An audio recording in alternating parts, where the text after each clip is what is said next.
Neil Armstrong वो पहले इंसान थे जिन्होंने चांद पर कदम रखा।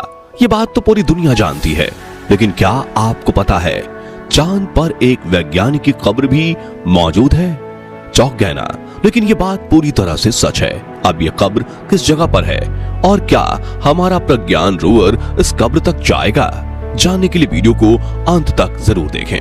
दोस्तों, 21 जुलाई 1969 ये वह ऐतिहासिक दिन था जब नील आर्मस्ट्रॉन्ग चांद की सतह पर कदम रखने वाले दुनिया के पहले इंसान बने। इस घटना को हुए 54 साल बीत चुके हैं और इस दौरान दुनिया भर की स्पेस एजेंसियां ना जाने कितने मून मिशन लॉन्च कर चुकी हैं। इसी सिलसिले को आगे बढ़ाते हुए अभी हाल ही में हमारा चंद्रयान 3 मिशन भी लॉन्च हुआ है। इन सभी मिशन के दौरान वैज्ञानिक सैंपल के रूप में चांद की मिट्टी से लेकर वहां के पत्थरों तक सैकड़ों किलो मलबा पृथ्वी पर ला चुके हैं। लेकिन वो कहते हैं ना कि कुछ पाने के लिए कुछ खोना भी पड़ता है। इस केस में वैसा ही हुआ है। दरअसल चांद के सैंपल्स कलेक्ट करके लाने में वैज्ञानिकों को पृथ्वी से ले जाई गई कई चीजें वहीं पर छोड़नी पड़ जाती हैं, जिनमें से कुछ चीजें वैज्ञानिकों को मजबूरी में वहां छोड़नी पड़ती हैं और कुछ जानबूझकर भी वहां छोड़ी जाती हैं। और अब ये सारी चीजें करोड़ों सालों तक चांद पर ऐसी ही वीरान पड़ी रहने वाली हैं।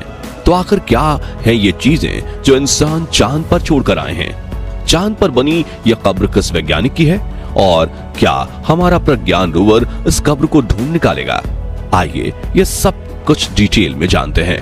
दोस्तों, जुलाई 1969 से लेकर दिसंबर 1972 तक नासा के कुल 6 अपोलो मिशन लॉन्च किए गए और इस दौरान 12 एस्ट्रोनॉट्स वैज्ञानिकों ने चांद की सरजमी पर कदम रखा। अब इसमें नील आर्मस्ट्रॉन्ग का नाम तो हम सभी जानते हैं, लेकिन बाकी के 11 एस्ट्रोनॉट्स कौन थे उनका कभी जिक्र नहीं होता। इसलिए आज हम आपको उन सभी एस्ट्रोनॉट्स का नाम बताते हैं। एडविन बर्ज, Aldrin, Charles Pete Conrad, Alan Bean, Alan Shepard, Edgar Mitchell, David Scott, James Irwin, John Young, Charles Duke, Eugene Cernan और हैरिसन स्मिथ। ये वो एस्ट्रोनॉट्स हैं जो नासा पर अलग अलग मिशन में गए। ये 12 एस्ट्रोनॉट्स अलग अलग अपोलो मिशन के हिस्सा रह चुके हैं और हर एक मिशन में ये चांद की सरजमी पर अपनी पहचान के रूप में कुछ ना कुछ छोड़ आए हैं। उदाहरण के लिए आखिरी 3 अपोलो मिशन यानी अपोलो 15, 16 और 17 में एस्ट्रोनॉट अपने लूनर रोलिंग व्हीकल्स यानी कि LRV को चांद पर छोड़कर आए थे। दरअसल इन व्हीकल्स को नासा द्वारा खासतौर से चांद पर चलने के लिए डिजाइन किया गया था और एस्ट्रोनॉट्स ने इनके अंदर बैठकर चांद की सैर भी की थी। आपको बता दें कि LRV वाहनों की लंबाई 3.1 मीटर, चौड़ाई 1.82 मीटर और वजन 209 किलोग्राम था। यानी क्योंकि चांद की ग्रेविटी पृथ्वी की तुलना में लगभग 6 गुना कम है, इसलिए पृथ्वी पर भले ही ये 209 किलो के थे, पर चांद पर जाते जाते इनका वजन सिर्फ 35 किलो हो गया था। इस वाहन के अंदर एक साथ 2 एस्ट्रोनॉट्स बैठ सकते थे और इसकी टॉप स्पीड 14 किलोमीटर प्रति घंटा थी। उस समय इन्हें मून बगीज भी कहा जाता था। नासा ने इन्हें बनाने में बहुत पैसा खर्च किया था, लेकिन क्या करते, इन्हें वापस धरती पर लाना उस समय नासा के बस की बात भी नहीं थी, जिसके चलते एस्ट्रोनॉट्स कुछ समय तक इनकी सवारी करके इन्हें ऐसे ही चांद पर छोड़ाए। तब से लेकर आज तक ये व्हीकल्स चांद पर ऐसे ही पड़े हुए हैं और आने वाले करोड़ों सालों तक ये ऐसे ही रहेंगे। इसका कारण ये है कि चांद पर वायुमंडल ना के बराबर है, यानी ना तो वहां हवा चलती है, ना ही बारिश होती है और ना ही तूफान। इसलिए वहां की धरती पर एक बार जो चीज छूट गई वो करोड़ों सालों तक ऐसी ही रहेगी। यहाँ तक कि नील आर्मस्ट्रॉन्ग के जूते के निशान भी चांद की मिट्टी पर आज तक वैसा ही बना हुआ है, मानो कोई अभी एक पहले ही वहां से गुजर कर गया हो। इसके अलावा सभी 6 अपोलो मिशन जो चांद पर सफलतापूर्वक लैंड हुए, उनके लैंडर मॉड्यूल को भी चांद पर ही छोड़कर वापस आना पड़ा और ये लूनर मॉड्यूल आज भी अपनी जगह पर ऐसे ही खड़े हैं जैसे एस्ट्रोनॉट्स अभी कुछ घंटे पहले ही इन्हें छोड़कर यहाँ गए हों।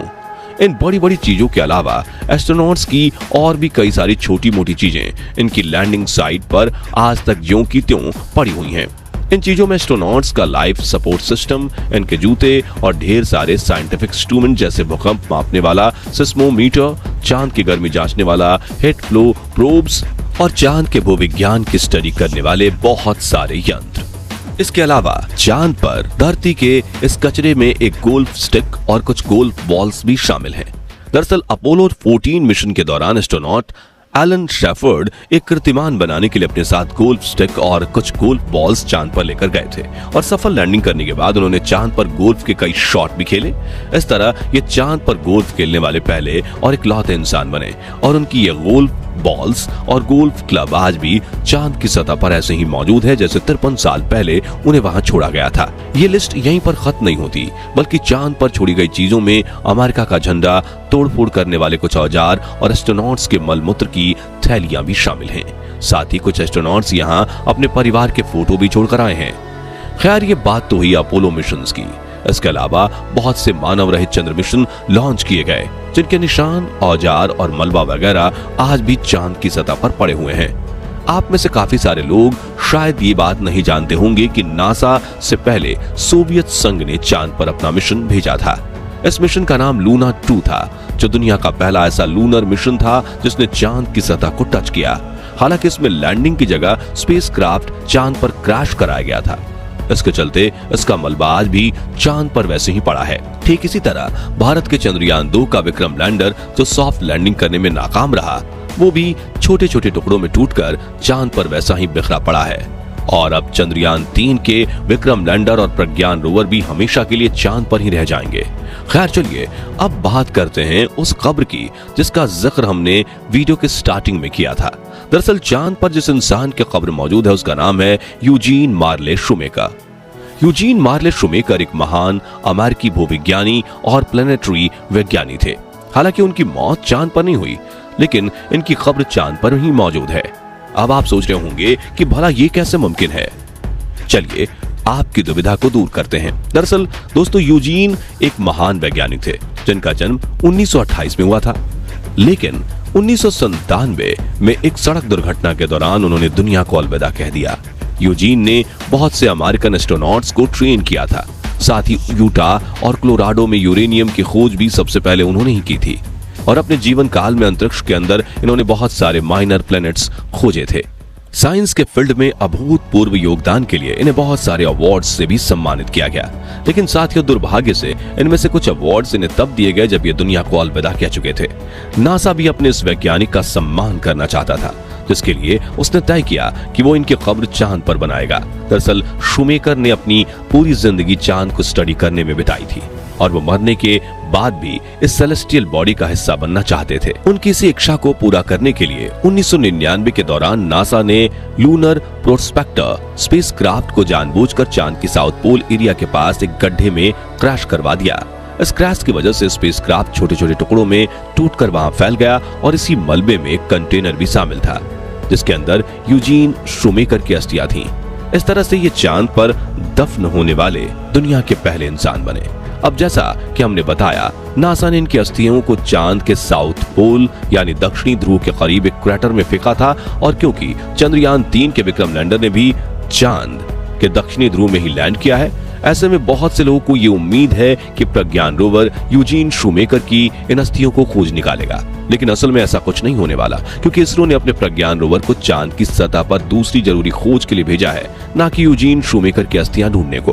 वैसे साथियों, अमेरिकन स्पेस एजेंसी नासा के द्वारा महान वैज्ञानिक यूजीन शूमेकर को सम्मान पूर्वक श्रद्धांजलि देने के इस तरीके के बारे में आपकी क्या राय है? अपना जवाब कमेंट बॉक्स में जरूर शेयर कीजिएगा।